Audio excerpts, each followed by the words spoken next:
Bonjour et bienvenue dans votre émission Contact. Dans cette toute nouvelle version de votre émission sur la sécurité routière, plusieurs usagers de la route vont analyser des situations qui se passent ici sur la voie publique à l'aide de caméras embarquées. Focus cette semaine sur les dépassements dangereux. Vous êtes prêts? On y va!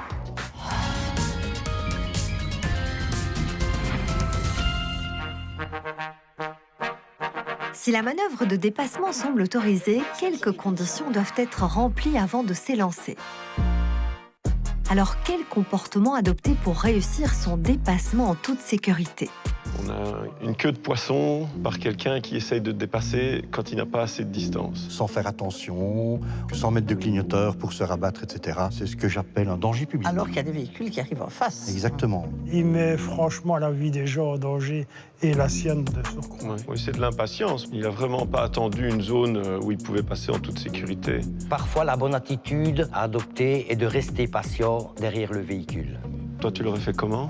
En moto, je pense que je serais passé aussi, mais on a une puissance différente. En voiture, camion, j'aurais attendu la sortie de virage.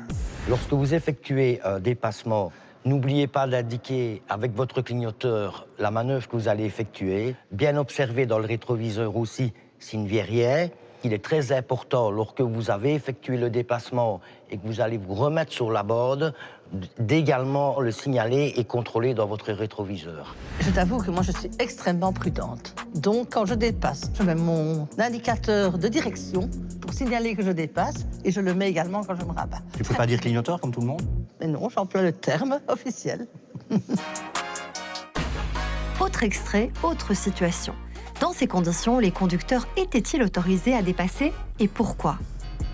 Donc ici, on est sur une bretelle de sortie d'autoroute et il y a des voitures qui empruntent la bande d'arrêt d'urgence pour essayer de dépasser une voiture qui semblerait trop lente à leur goût. C'est des gens qui pensent la route est à moi. Je lui prêterai pas mon Quistax, lui. Clairement, ça, c'est le genre de comportement qui m'énerve. Bah, c'est hyper inconscient. Moi, je serais pas du genre à faire comme ça. Je resterais derrière la voiture et je serais plus patient.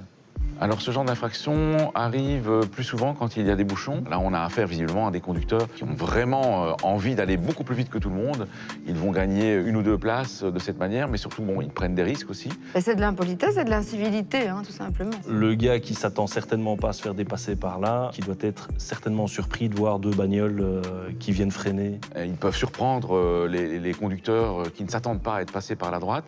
Et puis de toute façon, la bande d'arrêt d'urgence, on sait que c'est une zone qui est réservée à la circulation des services de secours ou bien qui est réservée au cas d'urgence. Ce n'est certainement pas le cas ici. Je n'ai jamais emprunté cette bande d'urgence pour dépasser comme ça, sciemment. Personnellement, ça m'arrive par exemple, si on est dans un embouteillage et que je dois sortir à la sortie ou bien à la pompe à essence et que je vois que c'est pas très loin, je me permets de l'emprunter pendant quelques mètres. Si un bouchon se forme aussi sur la bande d'arrêt d'urgence, que les autres voies de circulation sont difficilement praticables pour les services de secours, pour avoir une situation où plus personne ne passe, et y compris les ambulances ou les services de dépannage. Donc vraiment, sur autoroute, même s'il y a des bouchons, même si on est pressé, on prend patience. À moins d'un cas d'urgence, on ne peut pas utiliser la bande d'arrêt d'urgence.